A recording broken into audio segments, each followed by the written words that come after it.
인생을 살다가 보면 후회할 일도 많고 또 후회할 때도 많습니다. 후회는 대부분 끝이 껄로 끝나죠.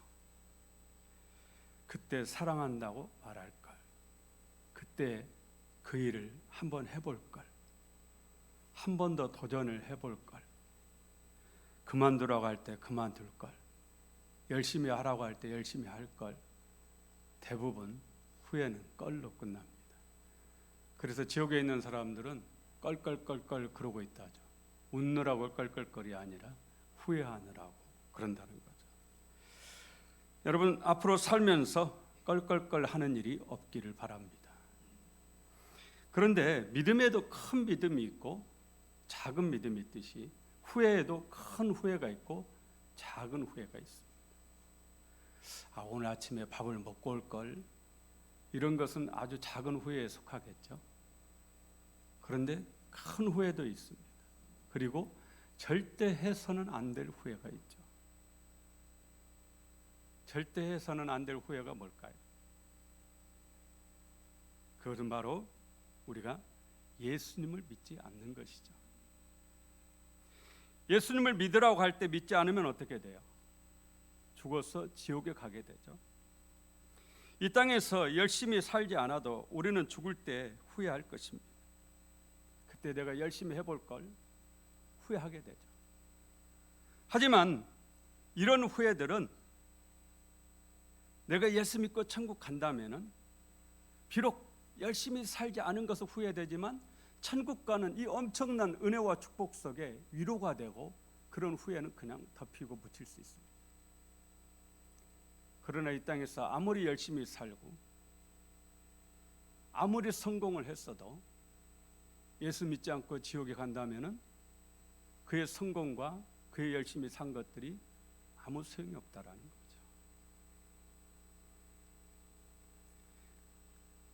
그래서 우리가 절대 해서는 안 될 후회가 바로 예수 믿지 않는 후회.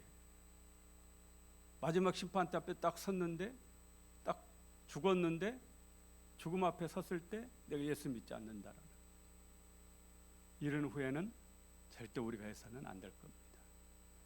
이 영상을 통해 함께 예배드리는 우리 성도님들도 단 한 사람도, 여기 있는 우리도 예수 믿지 않아서 후회하게 되는 경우가 없기를 간절히 바랍니다.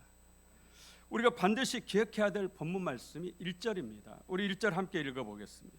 1절, 하나님 앞과 살아있는 자와 죽은 자를 심판하실 그리스도 예수 앞에서 그가 나타나실 것과 그의 나라를 두고 엄히 명하노니 아멘. 죽은 자를 심판하시는 분이 있다고 말씀하고 있어요. 그분이 누구냐? 그리스도 예수라고 말씀해요. 죽은 자를 심판하실 그리스도 예수 앞에서, 히브리서 9장 27절에도 한 번 죽는 것은 사람에게 정한 이치요 그 후에는 뭐가 있다고요? 심판이 있으리니. 이와 같이 그리스도도 많은 사람의 죄를 담당하시려고 단번에 들이심 받으셨고 구원에 이르게 하기 위하여 죄와 상관없이 자기를 바라는 자들에게 두 번째 나타나시리라. 예수님이 왜 십자가에서 죽으셨느냐? 심판 때문이다. 예수님 당신에 대한 심판이 아니고 저와 여러분에 대한 심판을 주님이 대신 받으셨다라는 거죠. 어디에서요? 십자가에서. 우리가 지은 죄 때문에 그 심판의 결과가 죽음입니다. 그런데 예수님이 십자가에서 대신 그 형벌을 받으셨다라는 겁니다. 우리는 우리가 죄를 짓지 않아서 천국에 가는 게 아닙니다. 예수님이 대신 그 죄값을 십자가에서 치러 주셨기 때문에 천국을 가는 겁니다. 그래서 이 은혜라고 그러는 거예요. 은혜로 구원받는다는 얘기가 바로 그 얘기입니다. 나는 분명히 죄를 지어서 죄인인데도 불구하고 그 죄를 용서받고 천국에 가는 거죠. 누구 때문에요? 예수님 때문입니다. 예수님이 나를 대신해서 십자가에 죽어주셨기 때문이에요. 그러나 예수 믿지 않는 사람들은 자신의 죄가 그대로 남아있는 거죠. 그래서 그 죄값을 치르기 위해서 지옥에 가서 죄값을 치르는 것입니다. 죽는다고 절대 끝나지 않습니다. 이 육체는 죽어도 영혼은 절대 죽지 않습니다. 성경에 영원한 죽음은 지옥에 떨어지는 것을 말합니다. 그래서 영생의 반대말은 영벌이에요. 영원히 사는 것의 반대말은 영원히 죽는 것인데, 영원히 죽는 것이 아니고 영원히 형벌을 받는 겁니다. 마태복음 25장 46절에 예수님이 그들은 영벌에, 의인들은 영생에 들어가리라 하시니라. 죽으면 그 다음에 심판이 있다는 사실을 우리가 반드시 알고 살아야 그래도 후회 없는 삶을 살 수가 있는 겁니다. 오늘 사도 바울 우리에게 분명히 말씀합니다. 너는 너의 죽음 후에 심판하실 심판자가 있다는 사실을 분명하게 기억하라. 명심하라. 죽음 후에 뭐가 있다고요? 심판이 있다. 심판. 이에 여러분 두 가지 분명한 사실을 아셨습니다. 하나는 내가 반드시 죽는다라는 거예요. 그리고 죽음 후에는 심판이 있다라는 거예요. 이 땅에서 어떻게 살았는지에 대한 심판이 있다라고 말씀합니다. 그러니 지금 살아있는 동안에 우리가 아무렇게나 막 살아서는 안 된다라는 거죠. 그러면 반드시 후회할 날이 옵니다. 어떻게 살아야 되느냐? 오늘 사도 바울이 이제 죽음을 눈앞에 두고 자기 자신을 뒤돌아봅니다. 우리도 오늘 적어도 이 시간만이라도 여러분도 여러분 자신의 삶을 한번 되돌아보시길 바랍니다. 내가 살아온 지나온 삶 20년, 30년, 50년, 60년, 70년 내가 어떻게 살아왔을까? 한번 되돌아봐야죠. 그동안 살아온 삶을 심판자가 있다라는데 심판하실 때 나를 어떻게 보실까? 한번 되돌아봐야 돼요. 사도 바울은 지금까지 살아온 길을 뒤돌아보는 겁니다. 그리고 고백합니다. 7절에 나는 선한 싸움을 싸우고 나의 달려갈 길을 마치고 믿음을 지켰으니, 자신의 삶을 되돌아봤단 말이죠. 그러고 나서 스스로 고백하기를 나는 선한 싸움을 싸웠다라는 거예요. 나의 달려갈 길을 이제 다 마쳤다라는 겁니다. 지금 눈앞에 두고 죽음을 눈앞에 두고 이 로마 감옥에서 디모데에게 이 편지를 쓰고 있는 거거든. 나의 달려갈 길이 이제 다 마쳤다라는 거예요. 그리고 믿음을 지켰으니 우리도 믿음의 선한 싸움을 싸워야 됩니다. 코로나19와 싸워 승리하시길 바랍니다. 코로나19에 져서 믿음을 잃어버리면 안 돼요. 마귀가 여러분에게 가장 원하는 게 뭐겠어요? 이 싸움에서 져서 하나님으로부터 멀어지기를, 우리가 이 코로나19라는 이 싸움, 우리에게 있는 여러 가지 환난과 어려움을 통해서 하나님부터 멀어지기를 가장 바라는 게 마귀죠. 마귀가 기뻐하는 그런 사람이 되면 안 되겠죠. 코로나 싸워 승리하시길 바랍니다. 바울 사도는 믿음의 선한 싸움을 싸우고 믿음을 지켰다, 그렇게 말씀합니다. 여러분도 이 믿음의 선한 싸움에서 승리하시길 바랍니다. 뿌리 깊은 나무는 바람에 흔들리지 않아 꽃이 피고 열매도 많이 맺힌다 했습니다. 샘이 깊은 물은 가뭄에도 마르지 않아서 시내를 이루고 바다로 흘러간다 했습니다. 여러분의 믿음의 뿌리를 예수 그리스도께 깊이 내리셔야 돼요. 여러분의 영혼의 닷을 예수 그리스도의 심장에 깊이 내려야 돼요. 그래서 어떤 바람이 와도 흔들리지 않는 이런 신앙이 되어야 됩니다. 신앙의 경륜이라는 것은요, 얼마나 뿌리를 깊이 내리느냐. 나무가 하루아침에 뿌리를 깊이 못 내리지 않습니까? 우리가 2대 신앙, 3대 신앙, 5대 신앙, 이런 신앙이 필요한 이유가 뿌리를 깊이 내리는 겁니다. 태어나면서부터 예수 믿고 태어난 사람과 저처럼 중간에 예수 믿는 사람과 차이가 거기에 있어요. 뿌리를 하루아침에 깊이 못 내리잖아요. 오랜 세월이 필요한 것이죠. 뿌리를 깊이 내리면 내릴수록 나무가 바람에 흔들리지 않습니다. 여러분 신앙을 한번 생각을 해보세요. 나는 조금만 어려움이 와도 그냥 왔다 갔다 막 흔들리는 이런 사람인지, 아니면 나는 바람 좀 불어도 흔들리지 않고 항상 변함없는 신앙으로 살고 있는지, 그것이 바로 나의 뿌리를 말해주는 거죠. 신앙의 뿌리, 믿음의 뿌리가 깊은 분은 별일이 있어도 흔들리지 않습니다. 항상 그 모습 그대로예요. 그래서 대부분 모태신앙인들이 신앙의 열정은 좀 없는 것 같은데 그러나 항상 그 모습 그대로 있거든요. 제가 교회학교 선생님들에게 늘 주의하는 게 그겁니다. 교회학교 아이들을 가르치다 보면은 정말 잘하는 아이가 있어요. 안 믿는 집 아이인데 너무 열심히 하는 거예요. 정말 뛰어난 거예요. 그러면 선생님들이 그 아이에 쏙 빠지거든요. 너무 잘하고 말도 잘 듣지, 뭘 해도 다 열심히 하고 잘하지. 그런데 우리 믿는 집 아이들은 보면은 그냥 예배 시간에 떠들고 장난하고 말 안 듣고 이런 애는 대부분 다 엄마 아빠가 교회 집사님, 권사님이 말 안 들어요. 그럼 되게 선생님들이 미웃거든요. 이 말 잘 듣는 애를 너무 이뻐하면서 이 아이에 치중해요.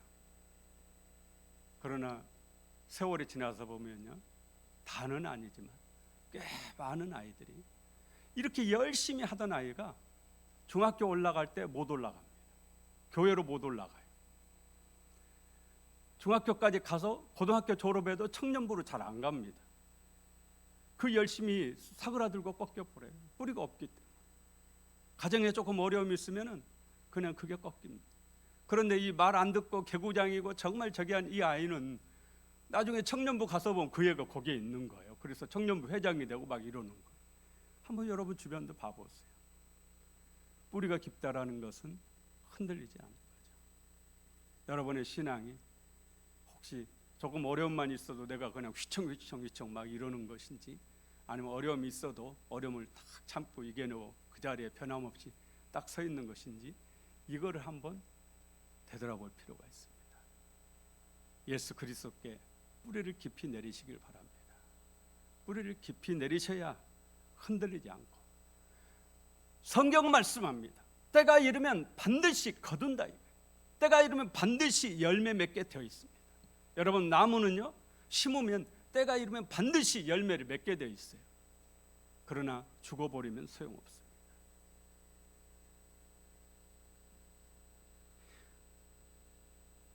우리는 끊임없이 이 믿음의 선한 싸움을 싸워야 됩니다. 믿지 않는 가족과 믿음의 선한 싸움 싸워야 돼요. 마태복음 10장 34절 35절에 예수님이 내가 세상에 화평을 주러 온 줄로 생각하지 말라. 화평이 아니요 검을 주러 왔노라. 내가 온 것은 사람이 그 아버지와 딸이 어머니와 며느리가 시어머니와 불화하게 하려 함이니. 예수님은 검을 주러 왔다. 검을 주러. 그래서 예수 믿는 사람이 그 가정에 한 사람 딱 생기면 이 가정에 싸움이 일어난다라는, 싸우라는 얘기가 아닙니다. 영적 싸움이 일어난다라는 얘기죠. 불교 가정에 내가 1번으로 예수 믿어보세요. 그러면 그때부터 가정에 분란이 일어나기 시작합니다. 영적 싸움이 일어나기 시작해요. 하루 이틀에 끝나지 않습니다. 많이는 10년, 20년, 30년, 40년도 싸우게 돼요. 그런데 이 싸움에서 지면 나도 죽고 가족도 죽습니다. 그러나 이 영적 싸움에서 이기면 나도 구원받고 가족도 다 구원받는 줄로 믿습니다. 이 영적 싸움에서 아버지가 어머니가 예수 믿는다고 핍박하는 이 영적 싸움에서 내가 지면 결국에는 나도 죽어 지옥에 갑니다. 우리 어머니도 우리 아버지도 다 지옥에 갈 수밖에 없어요. 그러나 이 영적 싸움에서 승리하면 나도 살고 나도 천국 가고 어머니도 천국 가시고 아버지도 천국 가고. 지금은 모르셔서 핍박하고 반대하고 그러는 거죠. 반드시 이 영적 싸움에서 여러분 승리하시길 바랍니다. 열심히 믿는 분들 중에 부모님 비유 맞춘다, 형제들 눈치 보느라 제사도 지내고 가족 일이 있으면 주일도 빠지고 그러는데, 그런 분들은 가족 구원하기가 쉽지 않습니다. 어려워요. 예수님 말씀처럼 싸움이 없는데 가족 구원이 일어나기가 어려워요. 예수님 말씀처럼 오늘 예수님 그러신, 내가 세상에 화평을 주러 온 줄로 생각하지 마라. 화평이 아니요 검을 주러 왔노라. 내가 온 것은 사람이 그 아버지와 딸이 어머니와 며느리가 시어머니와 불화하게 하려 함이니. 진짜 싸우라는 얘기가 아니에요. 믿음의 선한 싸움을 싸우라, 그런 얘기입니다. 치고받고 싸우라는 얘기가 아니라 예수 믿는 이 신앙의 싸움을 싸우라, 그런 얘기예요. 부모님께 효도한다고 주일도 어기고 찾아가는 거 효도 아닙니다. 효도 중 최고의 효도는 부모님을 천국 보내드리는 것이죠. 저희 어머니가 저한테 진짜 예수 믿고 나서 그러시더라고요. 너무 고맙다. 예수 믿기 전에는 정말 믿지 말라고 얼마나 예언을 하세요. 그런데 진짜 예수 믿고 주님의 은혜를 딱 체험하시고 나서는 저한테 너무 고맙다. 너 때문에 천국에 가게 됐다. 그렇게 말씀하세요. 너 때문에 내가 예수 믿고 천국 간다. 정말 고맙다. 예수 믿기 전에는 저 불효자식 같은 놈 막 이렇게 그러신다. 그러나 딱 믿고 나서는 정말 고맙다고 그렇게 말씀을 하세요. 여러분, 부모님 돌아가시고 후회하지 마시고 지금 복음을 전하십시오. 최고의 효도입니다. 천국 보내드리는 거, 이거보다 더 효도가 어디 있겠어요? 효도 관광 그거 별거 아닙니다. 천국 보내드리는 것이야말로 최고의 효도입니다. 이 자리에 계신 어린 자녀를 둔 부모님들께 말씀을 드립니다. 주일 어기고 가족 데리고 놀러 가지 마세요. 목회하면서 제가 많이 봤어요. 엄마가 주일날 아들을 데리고 놀러를 갔습니다. 그래도 다음 주일에 그 엄마는 교회를 나오세요. 어른이니까, 엄마니까. 그런데 간혹 아들이 안 나옵니다. 그리고 나중에 커서도 안 나옵니다. 나중에 엄마가 은혜 받아서 정말 구원의 은혜를 체험하고 열심히 있어요. 울면서 애원해도 아들이 말 듣지 않습니다. 안 나옵니다. 어머니가 신앙 흔들리면 대부분 자녀들이 다 흔들려요. 저 우리 교회학교 아이들 봐도 그래요. 엄마가 신앙 흔들리면 자녀들은 뭐 좀 믿음 좀 있다고 이렇게 생각을 하는 아이들도 다 흔들립니다. 쓰러져 버려요. 그러다가 어머니는 돌아와도 자녀는 돌아오지 않는 경우를 정말 종종 봤습니다. 그러니 어머니들 흔들리지 마십시오. 힘들어도 참고 견뎌내야 돼요. 자녀를 위해서라도 믿음으로 참고 견뎌내야 됩니다. 나 때문에 내 아이가 지옥 가는 일이 없게 그렇게 해야 돼요. 저는 요즘 잠언 24장 10절 말씀을 많이 마음에 묵상합니다. 잠언 24장 10절에 네가 만일 환난 날에 낙담하면 내 힘이 미약함을 보임이니라. 힘들더라도 예수 붙잡고 일어나시길 바랍니다. 여러분의 미약함을 자녀에게 보이지 마세요. 여러분의 믿음이 여러분 자녀를 구원할 줄로 믿습니다. 얼마나 사랑합니까? 어머니가 자녀를 얼마나 사랑해요? 오래전에 서울에 있는 어느 병원에 한 아가씨와 어머니가 진료를 받게 되었습니다. 어머니가 원장 선생님께 무겁게 입을 여세요. 선생님, 우리 딸아이가 이번에 시집을 갑니다. 그래서 왔습니다. 우리 딸애가 초등학교 때 외갓집에 놀러 갔다가 농기계에 그만 손을 잘못 넣어서 손가락 4개가 잘려나갔어요. 빨리 병원에 가서 봉합수술을 했는데 손가락 3개는 살린 겁니다. 그런데 안타깝게도 이 손가락이 결국 수술에 실패해가지고 살리지 못합니다. 결혼할 때가 됐습니다. 사이는 괜찮다고 그러는데 엄마 마음이 그게 아닌 겁니다. 그래서 이 딸아이를 데리고 병원에 왔습니다. 선생님, 제 손이 비록 나이 먹어 늙었지만 이 손가락을 딸에게 주고 싶습니다. 적어도 결혼식에 반지 낄 손은 있어야 되지 않겠습니까? 그렇게 할 수가 있겠는지. 그런데 딸아이는 그 옆에서 연신 흐느껴 울고 있더라. 이게 바로 엄마의 마음이죠. 그러지 않습니까? 그런데 왜 믿지 않는 자녀로 인해서는 우리가 울지 않는 것입니까? 정말 미안한 말이지만 예수 믿지 않으면 사랑하는 내 자녀가 지옥에 갈 수밖에 없습니다. 다 아시지 않습니까? 진짜 내가 예수 믿는 사람이라면 죽을 때 믿지 않는 자녀 있다면 편히 눈 감지 못할 겁니다. 죽기 전에 다른 건 못해도 가족 구원은 꼭 이루고 죽읍시다. 특히 자녀는 반드시 여러분을 통해 구원받아야 됩니다. 그래야 후회하지 않습니다. 우리 7절 8절 함께 읽습니다. 7절 8절.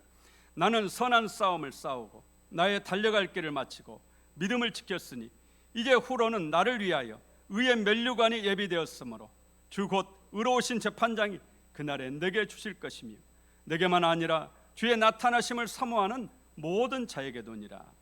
아멘. 면류관은 왕관입니다. 옛날 임금님이 머리에 쓴 관이 있죠. 사각형으로 생겨가지고 주렁주렁 뭐 달린, 그것을 면류관이라고 그럽니다.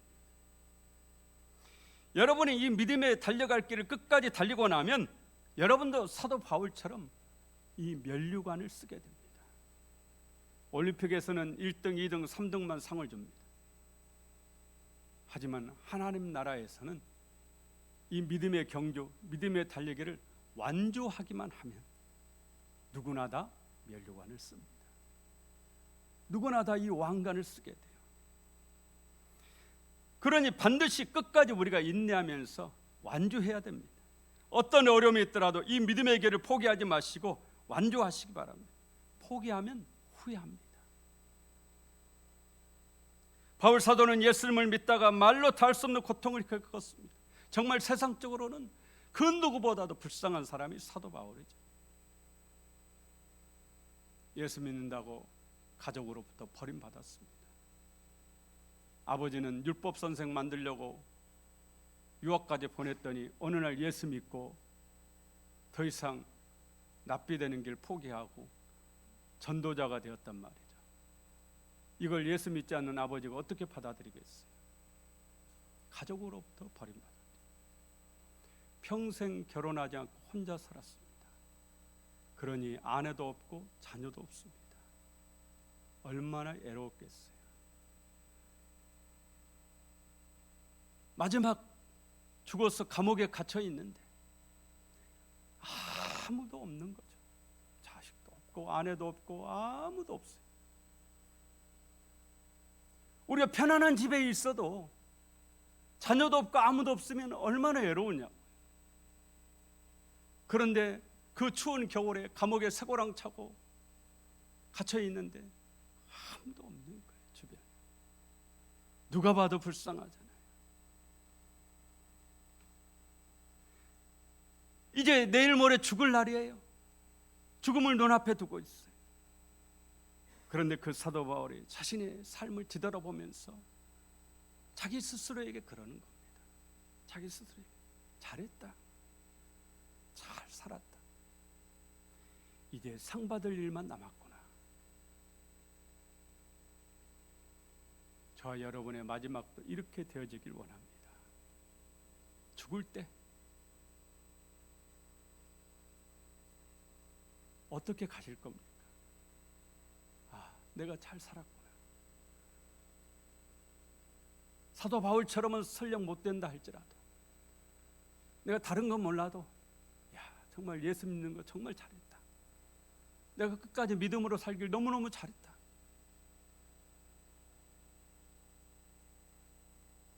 그렇게 가실 겁니까? 아니면 가룟 유다처럼 후회하면서 스스로 자결할 것입니다.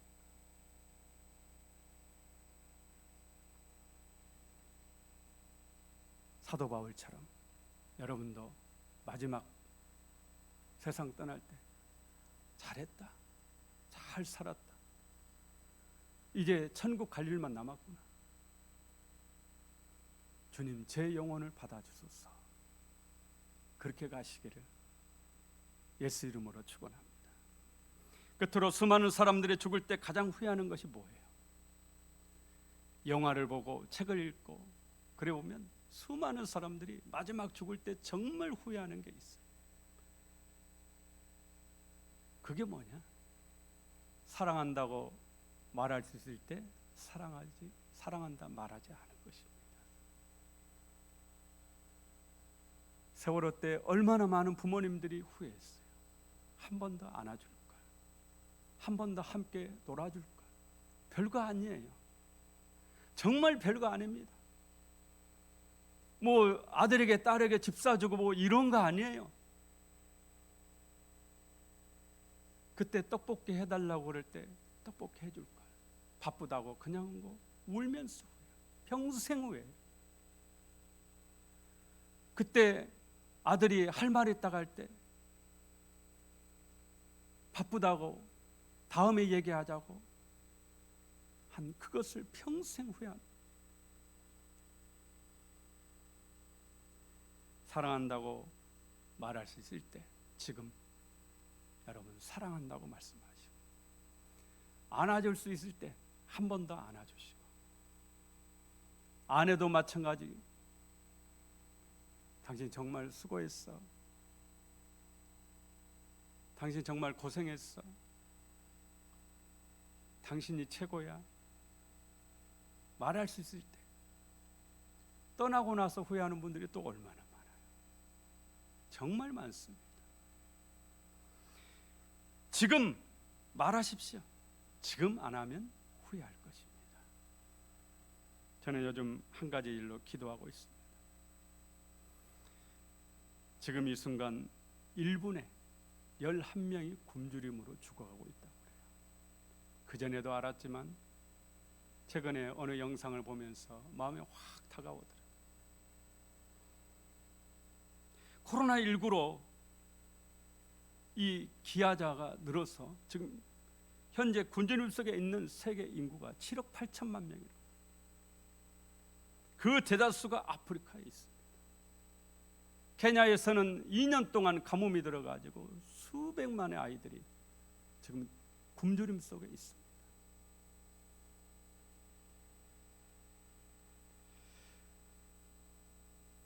얼마 전 탤런트 정혜리 씨가 아프리카 방문한 영상을 보면서 그런 생각을 했어요. 우리 교회가 앞으로 정말 해야 될 일이 저런 일 아닐까. 근데 정말 그러한 일을 우리를 대신해서 해줄 분, 그분을 찾아야 되는데, 우리가 기도해주고 물질로 후원해주고 이렇게 할 때 케냐에서 직접 그렇게 목숨 걸고 하실 분, 그런 선교사님, 그런 자선단체 정말 믿고 신뢰하고 그들 위해서 목숨 바쳐 헌신할 그런 분을 찾아야 되는데, 그래서 기도하고 있습니다. 이 일을 안 하면 죽을 때 후회할 것 같아요. 우리가 선교제 교회도 세워야 됩니다. 그런데 지금 당장 죽어가는 그 어린 생명들을 구하는 일은 어찌 보면 하나님이 저에게 맡겨주신, 아니 여러분에게 맡겨주신 사명인지도 모르겠어요. 여러분도 함께 기도해 주시길 바랍니다. 분명한 것은 나만을 위해서 산다면 100% 후회합니다. 남을 위해 살아야 후회 없는 삶을 살게 되는 거죠. 여러분 자신만을 위해서 살면 죽을 때 100% 후회해요. 다른 사람을 위해서 살면 살수록 후회가 줄어들고 후회하지 않는 삶을 살게 될 것입니다. 오늘 우리 인생을 한번 사도 바울처럼 되돌아봅시다. 나중에 죽을 때 후회하지 않으려면 내가 지금 무엇을 해야 될 것인지 그것을 한번 되돌아보세요. 주님 앞에 섰을 때 부끄럽지 않으려면 내가 지금 무엇을 해야 될까 되돌아보는 저와 여러분 되기를 간절히 원합니다.